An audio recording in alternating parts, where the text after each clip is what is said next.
السلام علیکم ورحمۃ اللہ وبرکاتہ۔ پیارے دوستو، آج ہم بات کریں گے سورہ محمد کی فضیلت کے بارے میں کہ اس کے پڑھنے کے کیا کیا فائدے ہیں۔ ہر انسان چاہتا ہے کہ وہ ایک پرسکون زندگی گزارے۔ ہر انسان چاہتا ہے کہ اللہ رب العزت اس کی تمام پریشانیوں کو دور فرما دے۔ یاد رکھیے دوستو، اللہ رب العزت نے ہم انسانوں کی ہدایت کے لیے ایسی بابرکت کتاب عطا فرمائی، یعنی قرآن مجید کے جس کے اندر تمام روحانی و جسمانی بیماریوں کے لیے نسخہ شفا ہے۔ قرآن مجید ایسی بابرکت کتاب ہے کہ جس کے پڑھنے سے انسان کو بے شمار فائدے حاصل ہوتے ہیں، بے شمار برکتیں ہوتی ہیں۔ اگر کوئی شخص روزانہ سورہ محمد کو پڑھنے کی عادت بنا لیتا ہے تو اللہ رب العزت اسے بے پناہ ثواب عطا فرماتا ہے۔ اگر کوئی شخص کسی ایسی مشکل میں گھر جائے جس سے بچنے کا کوئی حل نظر نہیں آتا ہو تو ایسی صورت میں اس شخص کو چاہیے کہ روزانہ سورہ محمد کی تلاوت کر لیا کرے۔ انشاءاللہ عز و جل اللہ رب العزت قرآن مجید پڑھنے کی برکت سے اسے تمام پریشانیوں سے محفوظ فرما دے گا۔ دوستو، آپ اس بابرکت سورت کو روزانہ اپنی دکان میں، مکان میں برکت کے لیے سن لیا کریں۔ انشاءاللہ عز و جل قرآن مجید کے پڑھنے کی برکت سے اللہ پاک آپ کے کاروبار میں برکتیں عطا فرمائے گا۔ آئیے دوستو اسی بابرکت سورت کو سن لیتے ہیں۔ بسم اللہ الرحمن الرحیم۔ الذین کفروا وصدوا عن سبیل اللہ اضل اعمالهم والذین آمنوا وعملوا الصالحات وآمنوا بما نزل على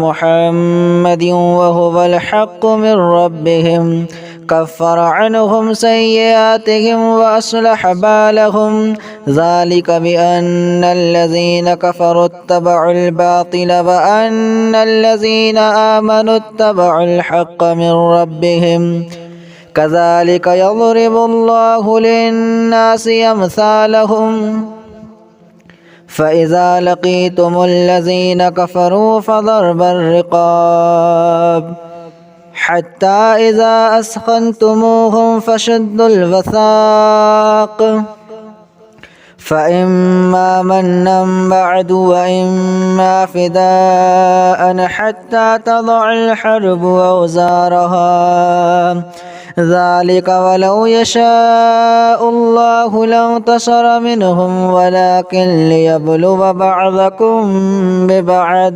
والذين قتلوا في سبيل الله فلن يضل أعمالهم سيهديهم ويصلح بالهم ويدخلهم الجنة عرفها لهم يا أيها الذين آمنوا إن تنصروا الله ينصركم ويثبت أقدامكم والذين كفروا فتعسا لهم وأضل أعمالهم ذلك بأنهم كرهوا ما أنزل الله فأحبط أعمالهم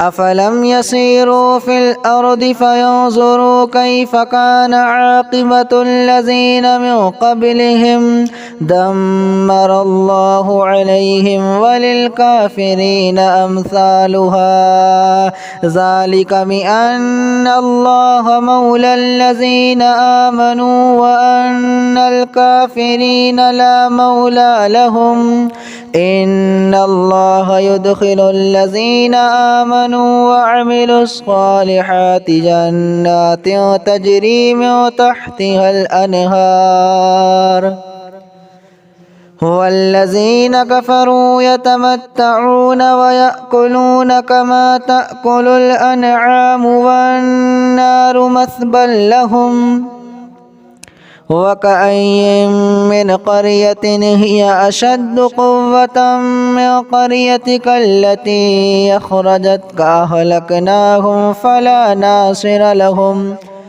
أفمن كان على بينة من ربه كمن زين له سوء عمله واتبعوا أهواءهم مثل الجنة التي وعد المتقون فيها أنهار من ماء غير ياس وأنهار من لبن لم يتغير طعمه وأنهار من خمر لذة للشاربين وأنهار من عسل مصفى ولهم فيها من كل الثمرات ومغفرة من ربهم كمن هو خالد في النار وسقوا ماء حميما فقطع أمعاءهم ومنهم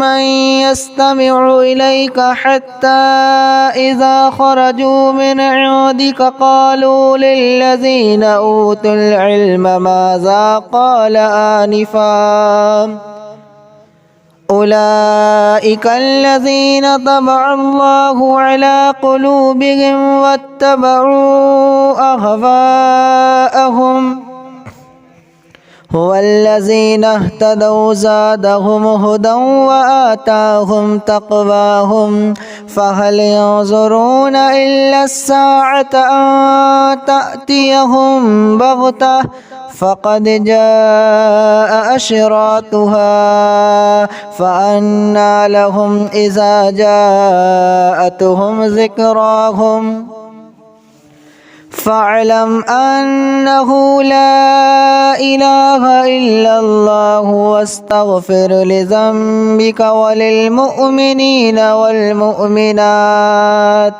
والله يعلم متقلبكم ومثواكم ويقول الذين آمنوا لولا نزل السورة فإذا أنزلت سورة محكمة وذكر فيها القتال رأيت الذين في قلوبهم مرض ينظرون إليك نظر المغشي عليه من الموت فأولى لهم طاعة وقول معروف فإذا عزم الأمر فلو صدقوا الله لكان خيرا لهم فهل عسيتم إن توليتم أن تفسدوا في الأرض وتقطعوا أرحامكم أولئك الذين لعنهم الله فأصمهم وأعمى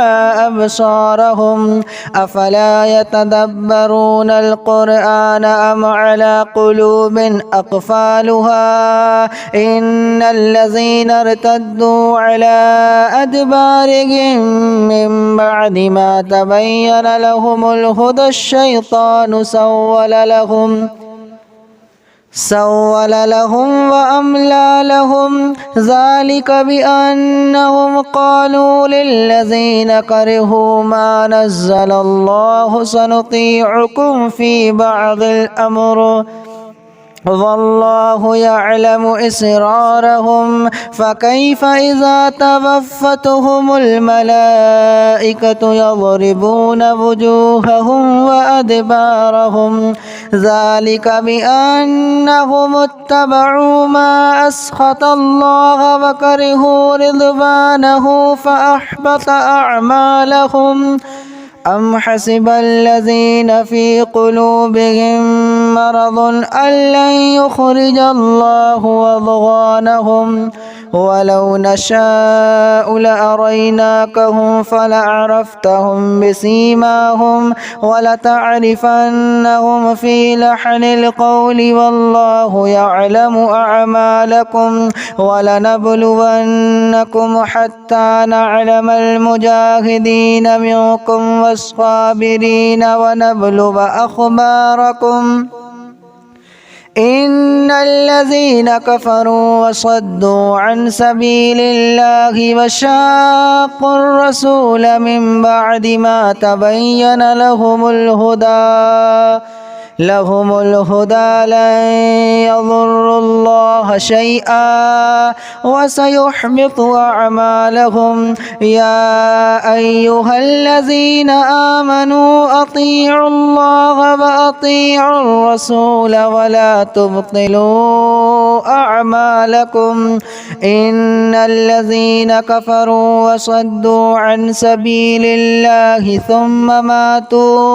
ثم ماتوا وهم كفار فلن يغفر الله لهم. فلا تهنوا وتدعوا إلى السلم وأنتم الأعلون والله معكم ولن يترككم أعمالكم. إنما الحياة الدنيا لعب ولهب وإن تؤمنوا وتتقوا يؤتكم أجوركم ولا يسألكم أموالكم. إن يسألكموها فيحفكم تبخلوا ويخرج أضغانكم. ها أنتم هؤلاء تدعون لتنفقوا في سبيل الله فمنكم من يبخل ومن يبخل فإنما يبخل عن نفسه والله الغني وأنتم الفقراء. وإن تتولوا يستبدل قوما غيركم ثم لا يكونوا أمثالكم. بسم الله الرحمن الرحيم. الذين كفروا وصدوا عن سبيل الله أضل أعمالهم. والذين آمنوا وعملوا الصالحات وآمنوا بما نزل على محمد وهو الحق من ربهم كفر عنهم سيئاتهم وأصلح بالهم. ذلك بأن الذين كفروا اتبعوا الباطل وأن الذين آمنوا اتبعوا الحق من ربهم. كذلك يضرب الله للناس أمثالهم. فإذا لقيتم الذين كفروا فضرب الرقاب حتى إذا أثخنتموهم فشدوا الوثاق فإما منا بعد وإما فداء حتى تضع الحرب أوزارها. ذلك ولو يشاء الله لانتصر منهم ولكن ليبلو بعضكم ببعض. والذين قتلوا في سبيل الله فلن يضل أعمالهم سيهديهم ويصلح بالهم ويدخلهم الجنة عرفها لهم. يا أيها الذين آمنوا إن تنصروا الله ينصركم ويثبت أقدامكم. والذين كفروا فتعسا لهم وأضل أعمالهم. ذلك بأنهم كرهوا ما أنزل الله فأحبط أعمالهم. أفلم يسيروا في الأرض فينظروا كيف كان عاقبة الذين من قبلهم دمر الله عليهم وللكافرين أمثالها. ذلك بأن الله مولى الذين آمنوا وأن الكافرين لا مولى لهم. إن الله يدخل الذين آمنوا وعملوا الصالحات جنات تجري من تحتها الأنهار. والذين كفروا يتمتعون ويأكلون كما تأكل الأنعام والنار مثوى لهم. وكأين من قرية هي أشد قوة من قريتك التي أخرجتك أهلكناهم فلا ناصر لهم. أفمن كان على بينة من ربه كمن زين له سوء عمله واتبعوا أهواءهم مثل الجنة التي وعد المتقون فيها أنهار من ماء غير ياس وأنهار من لبن لم يتغير طعمه وأنهار من خمر لذة للشاربين وأنهار من عسل مصفى ولهم فيها من كل الثمرات ومغفرة من ربهم كمن هو خالد في النار وسقوا ماء حميما فقطع أمعاءهم ومنهم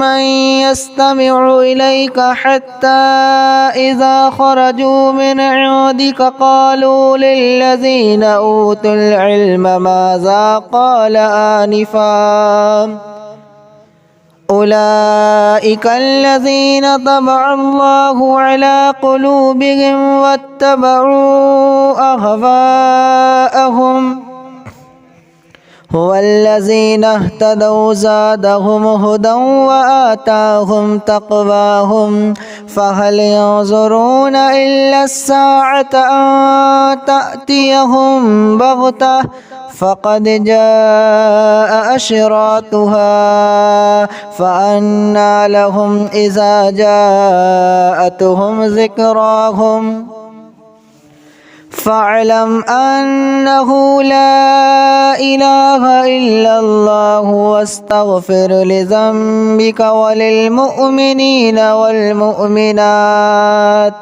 والله يعلم متقلبكم ومثواكم ويقول الذين آمنوا لولا نزلت سورة فإذا أنزلت سورة محكمة وذكر فيها القتال رأيت الذين في قلوبهم مرض ينظرون إليك نظر المغشي عليه من الموت فأولى لهم طاعة وقول معروف فإذا عزم الأمر فلو صدقوا الله لكان خيرا لهم فهل عسيتم إن توليتم أن تفسدوا في الأرض وتقطعوا أرحامكم أولئك الذين لعنهم الله فأصمهم وأعمى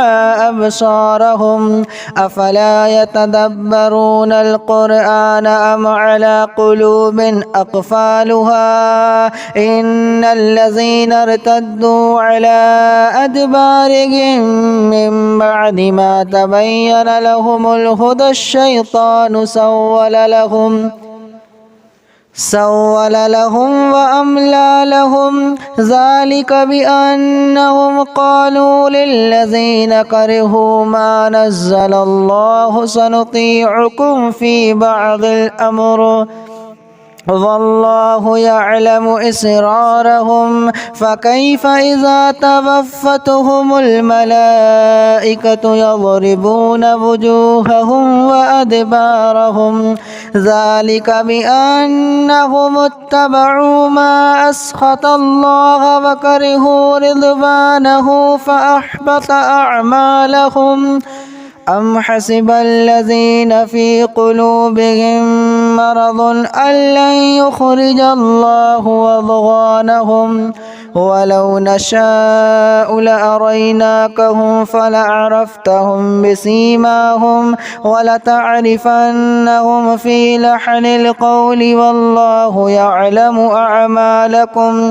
ولنبلونكم حتى نعلم المجاهدين منكم والصابرين ونبلو أخباركم إن الذين كفروا وصدوا عن سبيل الله وشاقوا الرسول من بعد ما تبين لهم الهدى لهم الهدى لن يضروا الله شيئا وسيحبط أعمالهم. يا أيها الذين آمنوا أطيعوا الله وأطيعوا الرسول ولا تبطلوا أعمالكم. إن الذين كفروا وصدوا عن سبيل الله ثم ماتوا وهم كفار فلن يغفر الله لهم. فلا تهنوا وتدعوا إلى السلم وأنتم الأعلون والله معكم ولن يترككم أعمالكم. إنما الحياة الدنيا لعب ولهب وإن تؤمنوا وتتقوا يؤتكم أجوركم ولا يسألكم أموالكم. إن يسألكموها فيحفكم تبخلوا ويخرج أضغانكم. ها أنتم هؤلاء تدعون لتنفقوا في سبيل الله فمنكم من يبخل ومن يبخل فإنما يبخل عن نفسه والله الغني وأنتم الفقراء. وإن تتولوا يستبدل قوما غيركم ثم لا يكونوا أمثالكم.